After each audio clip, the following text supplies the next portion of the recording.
बिस्मिल्लाहिर्रहमानिर्रहीम, अस्सलाम वालेकुम। आप देख रहे हैं एहतसाब उसामा तैयब के साथ। नाज़रीन, आज के प्रोग्राम में हम बात करेंगे वज़ीर दाखिला की ईरान एंट्री। मोहसिन नकवी दौरा ईरान पर तेहरान पहुंच के हुकाम से मुलाकातें करेंगे। इसके साथ साथ ईरान अमेरिका मुज़ाकरात के लिए पाकिस्तान ने कोशिशें तेज़ कर दी हैं, इस पर हम बात करेंगे। ट्रंप की वही रविश, बदलते बयानात, जिसकी वजह से सूरत हाल गैर यकीनी बनती चली जा रही है। मुल्की सियासी मंजरनामे पर भी काफ़ी हलचल नज़र आ रही है और बजट से पहले हमें महंगाई का भी एक तूफ़ान नज़र आ रहा है और FBR की नाअहली का बोझ अवाम पर डाला जा रहा है। 11 नई शराइत है जी जो IMF की पेट्रोलियम गैस और बिजली की कीमतों में इजाफे समेत हैं। इसके साथ साथ बानी PTI से मुलाकात के मामले पर बात करेंगे, जिस पर हुकूमत ने साफ इनकार किया है और पसे पर्दा डील की बाज़गश्त एक दफ़ा फिर से सुनाई दे रही है। मिस्टर शाहिद साहब तहरीक इंसाफ से हमारा साथ दे रहे हैं। मिस्टर साहब, thank you so much for joining us. Zulfiqar Badar साहब पाकिस्तान पीपल्स पार्टी से हमारा साथ दे रहे हैं। जुल्फ़िकार बदर साहब, आपका शुक्रिया, आपने वक्त दिया। मिस्टर साहब, आपसे मैं शुरू करूंगा और सबसे पहले जानना चाहूँगा कि पाकिस्तान ईरान अमेरिका जो मुज़ाकरात हैं वो कामयाब बनाने के लिए हर मुमकिन कोशिश कर रहा है और जिसका एतराफ़ ईरान अमेरिका बताते खुद भी करते हैं। मोहसिन नकवी साहब के जो दौरा ईरान है उसको किस तनाजुर में देख रहे हैं आप? बिस्मिल्लाहिर्रहमानिर्रहीम। Thank you so much Usama साहब for inviting me in your show. देखें, जब से ये क्राइसिस स्टार्ट हुआ, ये कॉन्फ्लिक्ट स्टार्ट हुआ ईरान, इजराइल, अमेरिका का, Pakistan has been on the front line और पाकिस्तान ने एक अच्छा पॉजिटिव रोल प्ले किया। ईरान के साथ भी बड़े क्लोज टाइज के साथ और यूनाइटेड स्टेट्स के साथ भी जो हुकूमत वक्त है उनका एक अच्छा लाइजॉन है और उसके हवाले से लेकर अब आपको पता है कि पिछले कुछ अरसे से ये मामला जो है कुछ डेडलॉक का शिकार है। ईरान की तरफ से कुछ डिमांड्स दी जाती हैं जो यूनाइटेड स्टेट्स नहीं मानता और एक स्टेलमेट सी कंडीशन है जिसके अंदर किसी किस्म का कोई ब्रेक थ्रू हमें होता हुआ नजर नहीं आ रहा। और पिछले दिनों जिस तरह अमेरिका जो है वो जिस तरह के प्रेसिडेंट साहब जुबान इस्तेमाल कर जाते हैं, उसके ऊपर बड़ा ज़रूरी था कि एक दफ़ा ईरान के साथ मेरा ख्याल है बात होती। तो ये जो इंटीरियर मिनिस्टर साहब गए ये उसी की एक कड़ी है। वहाँ पे उम्मीद रखते हैं कि एतमाद में लेने की कोशिश करेंगे और यूनाइटेड स्टेट्स ऑफ अमेरिका मतलब ये सारे मामले के अंदर जो मैं समझता हूँ जो हाईली अनप्रेडिक्टेबल चीज़ें रही, that is on part of United states कि आज वो बात करते हैं जी हम बहुत करीब पहुंच के डील के, and the very next moment वो कहते हैं जी हम अटैक करने जा रहे हैं। अब ईरान ने किया ये था कि स्ट्रेट ऑफ हॉर्मुज़ को तो उन्होंने ब्लॉक किया, इन्होंने उसके ऊपर एक और ब्लॉकेड लगा दिया जिसका मतलब अब वो पूरी तरह बंद है। आज जितना मेरे पास इंफॉर्मेशन थी कि आज यूरोपियन कंट्रीज जो हैं वो मिलकर ईरान से बात कर रही हैं कि आप चाइना के यहाँ से शिप्स को जाने दे रहे हैं, आप पाकिस्तान के शिप्स को जाने दे रहे हैं, आप और कुछ दोस्त ममालिक हैं उनको जाने दे रहे हैं, लेकिन हमारी शिप्स क्यों रोक रहे हैं? तो उसके ऊपर ईरान उनके साथ भी डील के लिए तैयार है। और जो यूरोप है उसका एक डिस्टेंस है इस मामले के ऊपर यूनाइटेड स्टेट्स ऑफ अमेरिका से। तो मुझे ये लगता है कि शायद America, there is no doubt in it कि it is the superpower of this world, लेकिन उसने मतलब एक सेग्रीगेटेड हो गया है फ्रॉम द एंटायर वर्ल्ड और उस वजह से वो तन्हाई के शिकार होने की वजह से और जो ईरान है ये करीब तर होता चला जा रहा है यूरोपियन ममालिक के साथ और अपनी एक अच्छी डिप्लोमेसी के तहत बाकी दोस्तों के साथ, बाकी ममालिक के साथ। और मेरा ख्याल है कि ईरान जिस तरह का वो सामने आए हैं इस सारे क्राइसिस के अंदर, उन्होंने लीडरशिप जो है वो साबित की है अपनी। और उन्होंने जिस तरह देखे ना पिछले दिनों ब्रिक्स की, हमारा हमसाया मुल्क है इंडिया, और इंडिया ने यहाँ पे फॉरेन मिनिस्टर्स को ये 11 मुल्क की एक इत्तेहाद बना हुआ वहां पे इकट्ठा किया, तो वहां पे ईरान और UAE का आपस में कलामी हुई फॉरेन मिनिस्टर्स की और कोई एक कॉमन स्टेटमेंट नहीं आ सकी 11 मुल्कों की तरफ से। ये भी इस बात की इंडिकेशन है कि ये 11 मुल्क आज ईरान के साथ शायद खड़े हुए थे और अमेरिका जो है वो आइसोलेटेड है। अदरवाइज कोई स्टेटमेंट इस तरह की आ जाती जो अमेरिका के हक में होती। तो तारीख तो यही बताती है कि ईरान जो है 2 दफा उसके साथ बिट्रेल हुई, वो आज भी बैठ के कोई कॉन्क्रीट या सब्सटेंशिएटेड किस्म की टॉक करने के लिए तैयार है, लेकिन जो डेडलॉक है वो अमेरिका की तरफ से मौजूद है और उसी सिलसिले की कड़ी है कि इंटीरियर मिनिस्टर साहब हमारे वहां पे गए हैं। बिल्कुल ठीक है। मैं थोड़ा सा जुल्फ़िकार बदर साहब आपसे भी यही जानना चाहूँगा, कोई बड़ा ब्रेक थ्रू आपको नज़र आ रहा है? पाकिस्तान ने भी कोशिशें तेज़ की हुई हैं और ज़ाहिर है कि पूरी दुनिया की नज़रें इस वक्त ईरान अमेरिका वॉर पे हैं। क्या समझते हैं कि आने वाले दिनों में कुछ मसालत की उम्मीद है? بسم اللہ الرحمن الرحیم. بہت شکریہ اسامہ طیب صاحب, آپ نے اپنے پروگرام میں مجھے انوائٹ کیا. دیکھیں, بہت ہی کروشل اینڈ کریٹیکل مومنٹ ہے, کیونکہ پوری دنیا کی نظریں اس ٹائم پہ ایران امریکہ کی جو ہے سیٹلمنٹ کی طرف ہے, اور ایران بھی کافی حد تک چاہتا ہے کہ یہ ہو جائے, امریکہ بھی چاہتا ہے فیس سیونگ اچھی مل جائے. اور ایران کا یہ جو بیان آیا کہ چائنا کو وہ امریکہ پہ ٹرسٹ نہیں کرتا اور چائنا کو بیچ میں شامل کرنا چاہتا ہے, اور پاکستان کے وزیر داخلہ کا اس ٹائم پہ ایران میں جانا, اور میں سمجھتا ہوں یہ اسی سلسلے کی کڑی ہے کہ جو جہاں پہ سلسلہ ٹوٹا ہے اس کی کنیکٹیوٹی کو بحال کیا جائے, تاکہ جو کوئی پوائنٹس یا جن چیزوں میں کوئی ٹرسٹ ڈیفیسٹ آ رہا ہے اس ٹرسٹ ڈیفیسٹ کو کور کیا جائے اور ایک اچھے طریقے سے فیس سیونگ دی جائے, تاکہ یہ معاملہ for once and for all settle ہو جائے for all time to come. Because Iran نے جو اپنا حالیہ بیان دیا ہے اس نے کہا کہ صرف جس نے امریکہ اور اسرائیل نے جس نے حملہ کیا ایران پہ, صرف ان کی شپس الاؤ نہیں ہے, یا جن ممالک نے ایران کے خلاف جنگ میں شراکت کی ہے ان کو الاؤ نہیں کرتے, باقی تو کسی ملک کو ہم نے نہیں روکا, سب کے لیے وہ اسٹیٹ آف ہرمز جو ہے وہ کھلا ہوا ہے. تو میں سمجھتا ہوں کہ یہ بڑا ہی کریٹیکل اور ایک چیلنجنگ ایسا کراس روڈ ہے, پوری دنیا کی نظریں اس پہ ہیں, خاص طور پہ پاکستان جو کہ ایک بہت بڑا امپیکٹ پاکستان پہ آیا مہنگائی کے حوالے سے. اگر یہ جنگ رک جاتی ہے اور معاملات سیٹل ہو جاتے ہیں تو اس کا سب سے بڑا بینیفیشری ایران تو ہوگا, ساتھ پاکستان بھی ہوگا اور دیگر ممالک بھی ہوں گے, بیکاز اس کے امپیکٹ میں جو انفلیشن بڑھنا ہے اور جو مہنگائی آنی ہے اور مہنگائی کا طوفان آنا ہے اس کو کوئی بھی کنٹرول نہیں کر سکتا. اور اگر ایران کے ساتھ سیٹلمنٹ ہو جاتی ہے, جو کہ انشاءاللہ لگ رہا ہے کہ چیزیں اس طرف جا رہی ہیں, تو میں سمجھتا ہوں کہ ایران گیس پائپ لائن اور ایران کے ساتھ آئل کے معاملات اور دیگر واٹر ٹریڈ کے حوالے سے چیزیں سیٹل ہوں گی, تو پاکستان کو اس کا بہت بڑا فائدہ ہوگا. بجلی, گیس اور اسمال انڈسٹری کو, بڑی انڈسٹری کو, بجلی گھروں کو گیس ملنے سے پاکستان کے اندر مہنگائی کی شرح میں کمی آئے گی اور چیزیں بہتری کی طرف جائیں گی, پیٹرول کی قیمت کم ہوں گی, اس سے بھی عوام کو فائدہ ملے گا اور ایک بہتری کی طرف چلیں گے. لیکن اس میں فل فور نہیں ہوگا, اس میں ٹائم لگے گا, سال 1.5 سال کا ٹائم لگ جائے گا. اگر یہ ساری چیزیں سیٹل بھی ہو جاتی ہے تو اس کا امپیکٹ, پازیٹیو امپیکٹ آنے میں یہ ٹائم پیریڈ لگے گا. لیکن اس کے لیے ہم سب دعا گو ہیں, اللہ تعالیٰ اس معاملے کو اچھے طریقے سے خوش اسلوبی سے حل کرائے. اور اس میں فیلڈ مارشل صاحب کا اور پرائم منسٹر کا میں سمجھتا ہوں بڑا امپورٹنٹ رول ہے, کہ جس طریقے سے انہوں نے پوری دنیا جو کہ خاموش بیٹھی تھی تماشائی دیکھ بن کے, تو انہوں نے آگے بڑھ کر امریکہ کو ریکویسٹ کی, پریزیڈنٹ ٹرمپ کو, کہ آپ سیز فائر کریں اور ہم اس کوشش کے اندر ہیں کہ ہم بیٹھ کے اچھے طریقے سے سیٹل کریں. تو میں سمجھتا ہوں ان کو ہمیں اپریشیٹ کرنا چاہیے, فیلڈ مارشل کو اور پرائم منسٹر کو. یہ بہت بڑی پاکستان کی اچیومنٹ ہے, کیونکہ گلوبل سٹیج پہ جو پاکستان کی ایک پرسپشن تھی, جو کہ پاکستان کو کوئی ریٹ نہیں کرتا تھا, ابھی ہر جگہ پاکستان کے بارے میں بات ہو رہی ہے, and everybody wants to talk to Pakistan, and Pakistan is in the limelight. اور ہم یہ چاہتے تھے ساری زندگی کی کوشش کے بعد کہ پاکستان کے لیے گولڈن ٹائم پیریڈ ہے, ایک ایسا ٹرننگ پوائنٹ ہے جہاں سے پاکستان نے آگے ٹرن اراؤنڈ کرنا ہے اور چیزوں کو بہتر کرنا ہے گلوبل سٹیج پہ. اور یہ ساری چیزیں پاکستان انڈیا کی جنگ میں جو پاکستان کی افواج نے, پاکستان کے فیلڈ مارشل اور ایئر چیف نے, نیول چیف نے بہادری کا مظاہرہ کیا, میں سمجھتا ہوں یہ اس کے آفٹر ایفیکٹس ہیں کہ پاکستان کی آج سنوائی ہو رہی ہے. ادروائز تو آپ کو پتا ہے کوئی پاکستان کو کسی سٹیج کے اوپر ریٹ ہی نہیں کرتا تھا. بالکل ٹھیک ہے. ابھی آپ نے جو باتیں کی ہیں, میں بیسٹر شاہد صاحب, میں تھوڑا سا آپ سے جو ہے وہ یہ جاننا چاہ رہا ہوں کہ جو ابھی کی مشکلات ہیں پاکستان کی, جو آئی ایم ایف کی اتنی شرائط اور اتنے سارے معاملات ہیں, اس میں سے نکلنے کا کیا وے آؤٹ ہے؟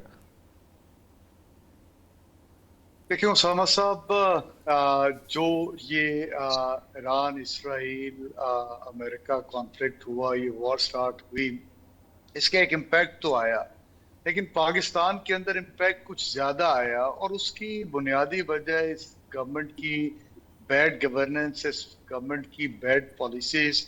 دیکھیں ہم نے مارکہ حق جو ہے وہ جیتا, افواج پاکستان نے جیتا, ہم نے पूरी दुनिया के अंदर हमें फतह मिली और बुनियादुल मरसूस बन के हमारी फ़ौज पाकिस्तान, हमारी कौम जो है उन्होंने इंडिया के सामने खड़ी हुई और उसको शिकस्त फाश किया। लेकिन जब हम इंटरनल फ्रंट्स की बात करते हैं, पाकिस्तान के इंटरनल क्राइसिस की बात करते हैं, पाकिस्तान के अंदरूनी मसाइल जो आवाम के साथ जुड़े हुए हैं, तो मुझे ये हुकूमत वक्त जो है ये रेत की दीवार साबित होती हुई नजर आती है। कोई एक मामला उठाकर देख लें जो इस मुल्क की मईशत के साथ जुड़ा है, जो इस मुल्क की आवाम के साथ जुड़ा है।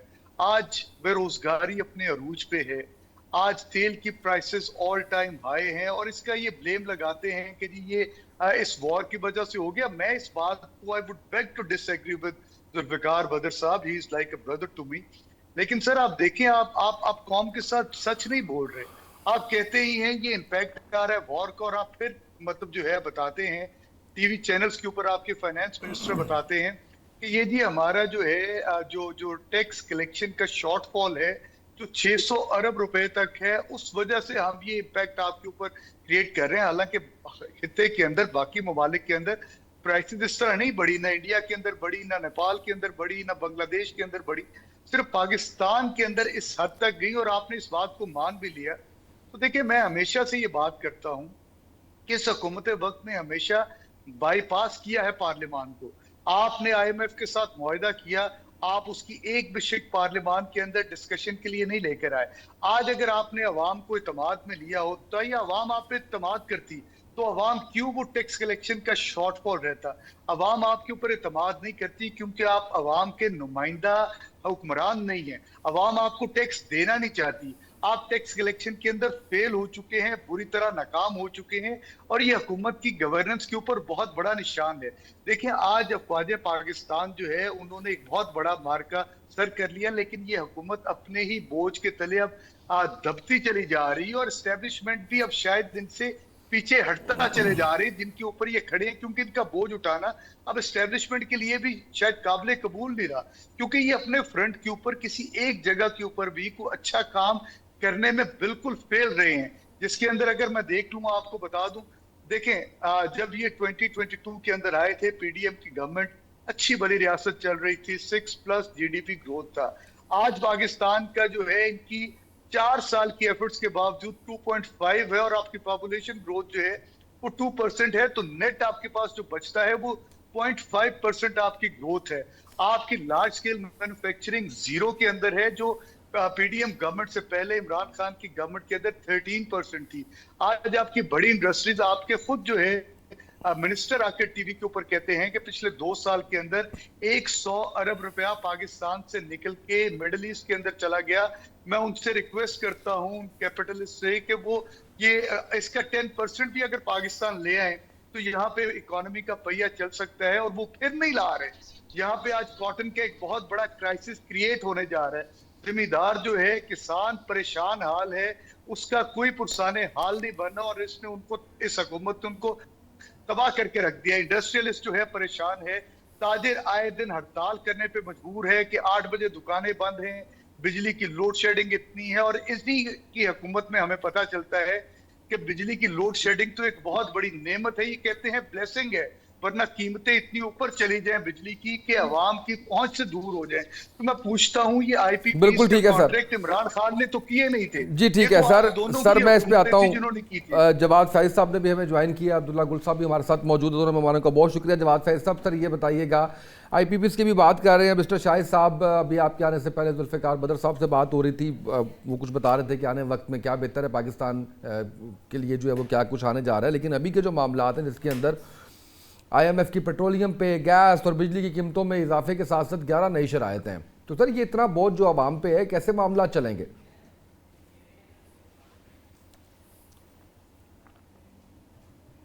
तो फिर शरायत भी तो आप करेंगे ना। मैं तो लाहौर प्रेस क्लब और नेशनल प्रेस क्लब हो, यहाँ मैं बहुत सारे दोस्तों को जानता हूँ जो रोज बिपता डालते हैं कि यार बच्चियां का दूध भी नहीं गा, और वो अनमोल पिंकी की तरफ भाग निकलते हैं।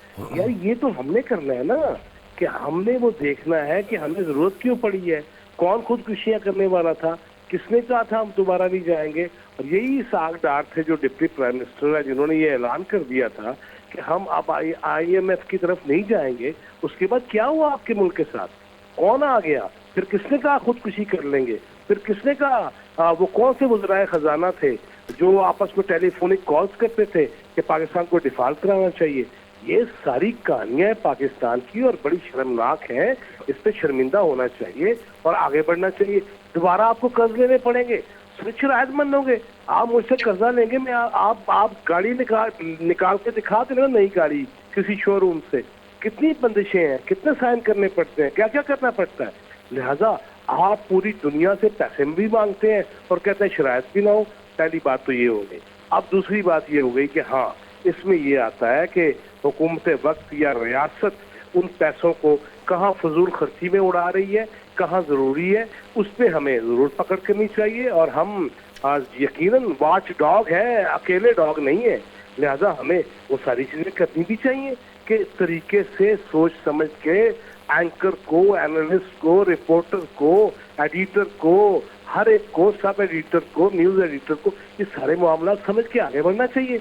लिहाजा हम पता क्या कर रहे हैं, हम ये कर रहे हैं कि हम सारे मामलात को गुड़मुड़ भी करते हैं, महंगाई को एक दफा से उठा भी देते हैं, लेकिन क्यों हो रही है। कराची का केस बड़ा अहम है, इकबाल अफरीदी का केस बड़ा अहम है, जिसका 28 साल बच्चा ब्लू पासपोर्ट पे, डिप्लोमेटिक पासपोर्ट पे जाके वो यहाँ से निकलता है और जाके वहाँ पे वो असाइलम इख्तियार कर लेता है और उसके हक में यहाँ दलाइल आ जाते हैं। ये मजबूरी तौर पे हमें सारी चीजें देखनी है। आपका चूंकि मुझे सवाल बहुत मुख्तसर समझ आया था और बाकी शुरुका की मैं बात नहीं सुन सका, इसलिए मैं अपनी टोन में जो शुरू हुआ हूँ, जितना आपका सवाल को मैंने समझा, लिहाजा उसको इसी पे इत्तेफाक कर लीजिए कि जो मुझे समझ आई मैंने खुल के जवाब दे दिया। और हम हैं कौन, हमें क्या अपने किरदार से, अपनी गुफ्तगू से। अब मैं उसामा आपको एक बात बताऊं, मैं बहुत सारे दोस्तों को जानता हूँ जो कि हमें कहते हैं बेरा आ जाए यार उसे कॉफी पीने हैं। किस कीमने का है कि जब पेट्रोल महंगा है, जिनके पास पैसा है वो कहते हैं आ जाओ, और जिनके पास नहीं है वो रोना रोते हैं। लिहाजा हमें टैक्स के मामलात को, हमें बिजली चोरी के मामलात को, हमें ये जितने मैं बार बार कराची में जाता हूँ, पता नहीं सारी पिंकियां जो है अनमोल ही क्यों होती हैं, लिहाजा वो सारी अनमोल है और उनकी हम चीजें सुन रहे हैं, हमारे बच्चे भी सुन रहे हैं, आते जाते देख रहे हैं। एक इस्लामाबाद में सिकंदर आजम आया था पिस्तौल लेके और ज़बरदस्त खान साहब हीरो बन गए। उसके बाद हम तो इस किस्म की फिल्में चलाने वाले लोग हैं यार। कोई और गल करो कि जी करने वाली है वे कि तालीम पे क्या लग रहा है, तरबियत पे क्या लग रहा है, माँ क्या कर रही है, बाप क्या कर रहा है, मीडिया क्या कर रहा है, कुछ थोड़े खुले हौसले से वो टॉपिक भी लेके आया करिए। आइए मैं फिर फाड़ लेंदे हो तो मैं तो नहीं फाड़ सकता। बिल्कुल सही। अब्दुल्ला गुल साहब सर, आपकी राय सर, अब नई एक तरफ जो है वो डायरेक्शन दी जवाद फैजी साहब ने कि बाकी बातों पे भी बात करें, इम्पैक्ट तो हर चीज़ का आ रहा है सर। बिस्मिल्लाहिर्रहमानिर्रहीम, बहुत बहुत शुक्रिया। देखिए, कोई इसमें शक व शुबा नहीं है, मुश्किलात हैं, चैलेंजेस हैं, लेकिन पाकिस्तान जो है ओवरऑल ज़ाहिर है अभी जो हमारी मुआशी मुश्किलात हैं, हमारी जंग भी तो नहीं हुई थी ना। अभी इंडिया के साथ हमने जंग भी लड़ी है, और जंग अगर खुदा न खास्ता रिजल्ट हमारे मर्जी का ना निकलता या दुनिया के अंदर इज्जत ना बनती, तो फिर हम कहाँ खड़े होते, फिर आप मुआशी इस्तेहकाम को कहाँ देखते। तो इसलिए कुर्बानी ये कहना कि जी जंग भी लड़ेंगे, कोई कीमत भी अदा नहीं करेंगे, ऐसा नहीं हुआ करता। आपको खून से भी कीमत अदा करनी पड़ती है, आपको मईशत से भी करनी पड़ती है, लेकिन हौसला रखना चाहिए, हिम्मत रखना चाहिए। कोई इंशाल्लाह ताला ये जितना भी कारोबार है, ये हम समझते हैं कि जो ईरान के साथ मुस्तकबिल में कारोबार के अंदर बहुत बेहतरी आएगी। दुनिया के अंदर एक नया शिफ्ट आ रहा है, दुनिया एक नए वर्ल्ड ऑर्डर की जानिब जा रही है। अभी जो चीन के साथ मेरे ख्याल में नामुराद ही आए हैं, दूसरे लफ्जों में और क्या बोलूंगा, तो अमेरिका को तो कुछ नहीं मिला। तो पाकिस्तान इस टाइम पे एक ईस्ट की एक मजबूत ताकत है जो उभर रही है चाइना के साथ मिलकर। और आप देखें कि ये विन विन सिचुएशन जो है ये पाकिस्तान के लिए भी है, बेल्ट एंड रोड इनिशिएटिव हो या आपका सी पैक हो। देखिए ना, माजी के अंदर इनको हमने कमजोर करने की कोई हत्तुल इम्कान कोशिश की थी अब्दुल रज़ाक दाऊद के हवाले से, तो खुद आपको याद होगा कि चाइना ने इसके ऊपर एतराज किया था कि वो सी पैक को जो है बिल्कुल गो स्लो करके रख दिया गया है। हाउएवर ये कभी गो स्लो होता है, कभी तेज होता है। असल मसला यहाँ ये है कि हमने सब ने मिलकर पाकिस्तान के लिए اپنی کاوشیں اور کوششوں کو بڑھانا ہے. ہم نے یہاں صرف بلیم گیم کے اوپر نہیں جانا کہ کیا ہوا کیا نہیں ہوا. میرے خیال میں ہمیں اپنے حصے کا کردار ادا کرنا چاہیے. اس کے اندر جو ضروری چیز ہے وہ یہ ہے کہ آپ دیکھیں کہ چائنا نے کیسے تائیوان کے معاملے پہ بالکل خاموشی کروا دی امریکہ کو. اور امریکہ خود صدر کہہ رہے ہیں جب ان سے جہاز میں بات ہوئی صحافیوں کی تو انہوں نے کہا کہ تائیوان کو اپنی آزادی کے حوالے سے جو ہے آزادی کا نعرہ نہیں مارنا چاہیے. تو یہ وہ باتیں جو ہیں وہ کہاں سے آ رہی ہیں؟ اس کا مطلب ہے کہ چائنا نے یہ معاملہ جو ہے آبنائے ہرمز کے حوالے سے یہ کبھی بھی جو ہے وہ تعطل کا شکار ضرور ہوئے تھے لیکن یہ ختم نہیں ہوئے تھے. ڈائیلاگ چل رہے تھے. اور ابھی جو چائنا نے پیغام دے دیا پاکستان کو پتہ چل گیا کہ امریکہ اور چین کی کیا بات چیت ہوئی ہے ایران کے حوالے سے. اس سلسلے کے اندر اب جو صورتحال بن رہی ہے اسی کے لیے محسن نقوی صاحب جو ہے فوراً ایران روانہ ہوئے ہیں. انہوں نے بتایا اور پھر جس طریقے سے بھارت کے اندر بیٹھ کے عباس عراقچی صاحب نے پاکستان کی تعریفیں کی ہیں اور تمام تاثر جو ایک منفی تاثر دینے کی کوشش کی گئی تھی اس کو زائل کیا. میرے خیال ہے یہ پاکستان کی بڑی سفارتی بھی کامیابی ہے. اور جب عسکری اور سفارتی کامیابیاں کسی ملک کے نصیب میں آتی ہیں تو انشاءاللہ تعالی معاشی کامیابیاں بھی آتی ہیں. تھوڑا سا حوصلہ تھوڑی سی ہمت تھوڑا سا حکومت کے ساتھ سپورٹ بھی کرنا چاہیے. گو کہ میں حکومت کی میرے خیال میں لاتعداد ایسی پالیسیاں ہیں جن کو میں کرٹیسائز کرتا ہوں اور یہ میرا حق ہے. لیکن اس کا ہرگز یہ مطلب نہیں ہے کہ جب ضرورت ہو تو ہمیں اپنے گھر کو ڈس آرڈر میں نہیں لانا. ہم نے اپنے ہاؤس کو ان آرڈر کرنا ہے کیونکہ اگر ہم ان آرڈر نہیں کریں گے تو دشمن تو یہی چاہتا ہے کہ ہم جو ہے وہ بکھر جائیں, ہم جو ہے وہ ٹوٹ جائیں, ہمارے اندر پھوٹ پڑ جائے, ہمارے ہم مکتی بہانی دوئم کو جو ہے ڈالنے کی کوشش کی گئی. یہ ساری باتیں جو ہیں ہمیں یاد ہیں. اس لیے پاکستان کو دیکھیں عالم اسلام کے اندر معاشی طاقتیں تو بہت ساری ہیں. آپ کے سامنے ہی ہیں کہ وہ معاشی طاقتیں جو پاکستان کو میرے خیال میں وہ ہمیشہ قرضہ بھی دیتی ہیں, پاکستان کے ساتھ خیال بھی کرتی ہیں, لیکن آج ان کی اپنی آزادی کہاں کھڑی ہے, آج ان کی خود مختاری کہاں کھڑی ہے. تو یہ ہمیں اللہ کا احسان نہیں ہے کہ ہماری آزادی اور خود مختاری جو ہے وہ کسی تیسرے فریق کے ہاتھ میں نہیں ہے. کوئی آ کے ہمیں بلیک میل نہیں کر سکتا, کوئی ہم پر جبر نہیں کر سکتا, کوئی دھونس نہیں مسلط کر سکتا. بھارت اپنا حجم میں 5 گنا بڑا ہونے کے باوجود بھارت کو ہم نے جو ہے ایک دفعہ اپنا سبق سکھایا. اور یہ نہیں ہے کہ پاکستان کی کامیابیاں جو ہیں وہ اب شروع ہوئی ہیں, نہیں. پاکستان کی کامیابیاں جو ہیں وہ ایک طویل داستان ہے. جب پاکستان بنا تھا بذات خود کامیابی تھی. پھر اس کے بعد 1948 میں جس طریقے سے کشمیر کے اوپر بھارت نے غاصبانہ انداز میں کیا اور ساتھ جو ہے وہ پھر نہرو بھاگا گیا اور پھر آج یہ آزاد کشمیر ہم نے حاصل کیا, یہ بھی ہماری کامیابی تھی. پھر اس کے بعد ہم نے 1965 کیوں اس ٹائم پہ جنرل موسیٰ جو تھے وہ کھیم کرن میں انڈیا کے ریلوے اسٹیشن پہ کھڑے ہو کے تصویر اتار رہے تھے. یہ کوئی معمولی بات نہیں تھی. پھر ہمیں یہ کیوں بھول جاتا ہے کہ ہم جو ہے وہ الحمدللہ نیوکلیئر بھی بنا. ہم نے یہ کیوں فراموش کر جاتے ہیں کہ دنیا کی سب سے بڑی خفیہ جنگ جو ہے وہ روس کے اندر ہم نے جیتی اور پاکستان ہی کی حکمت عملی تھی کہ روس کے 16 ٹکڑے سوویت یونین کے ہوئے, 6 اسلامی ریاستیں بنی. تو پاکستان کبھی بھی کمزور ملک نہیں تھا. ہاں 9/11 کے بعد پاکستان کی اس وقت کی جو میرے خیال میں پالیسی تھی جو کہ ایک ڈکٹیٹر کے رن کر رہی تھی, میرا خیال ہے وہ غلط پالیسی تھی. اس ٹائم پہ ہمیں پالیسی کے اندر جو ہے وہ کام نہیں, اور اس کا تو کولن پال اپنی کتاب میں بھی لکھ چکے ہیں باقاعدہ کہ ہم نے وہ شرائط منوائی جو کہ ہم اپنے ملک میں سوچ بھی نہیں سکتے تھے امپلیمنٹ کرنے کے لیے. چلیں وہ وقت گزر گیا, لیکن اب پاکستان پھر ایک دفعہ ڈیفینسو پالیسی کی بجائے افینسو پالیسی کے اوپر آیا ہے. افینسو خارجہ محاذ کے اوپر بھی ہے, ہم نے سفارتی محاذ پہ بھی دیکھا, ہم نے جو ہے دفاعی محاذ پہ بھی دیکھا. ابھی $12 بلین کے آپ کے جو ہے الحمدللہ دفاعی ایگریمنٹس ہوئے ہیں مختلف ممالک کے ساتھ, جس کے اندر جو ہے مراکش بھی ہے, جس کے اندر لیبیا بھی ہے, آذربائیجان بھی ہے, دیگر سعودی عرب بھی شامل ہے. تو یہ ہماری میرے خیال میں بڑی کامیابی ہے اس کے اندر. اور اسی طرح دفاعی انڈسٹری جو ہے آپ کو پتہ ہے پوری دنیا کے اندر اس ٹائم پہ سب سے بڑا جو کاروبار دنیا کے اندر ابھر کے آ رہا ہے وہ دفاعی ساز و سامان کا ہے. مغرب کے دفاعی ساز و سامان تو ہم نے دیکھ لیا, دنیا نے اس کے اوپر عدم تحفظ کا اظہار کر دیا. خود سعودی عرب اور قطر نے جو ہے دوران جنگ جو ہے وہ اٹھا کے یوکرین کے ساتھ دفاعی معاہدہ کر لیا ایریل ڈیفنس سسٹم کا. تو پاکستان کا تو اس ٹائم پہ ایک بہت بڑا سکوپ ہے, لیکن وہی والی بات ہے کہ ہتھیلی پہ سرسوں تو نہیں جمے گی نا اسامہ صاحب, وہ تو ٹائم لگتا ہے انشاءاللہ تعالی. اور میرے خیال میں مستقبل پاکستان کا ہے, مجھے اس میں پورا پورا یقین ہے انشاءاللہ تعالیٰ انشاءاللہ۔ تیل بجلی گیس جو ہے وہ ہماری انشاءاللہ ایران سے آئے گی، ارزاں نرخوں کے اوپر آئے گی، بارٹر ٹریڈ کے ذریعے آئے گی.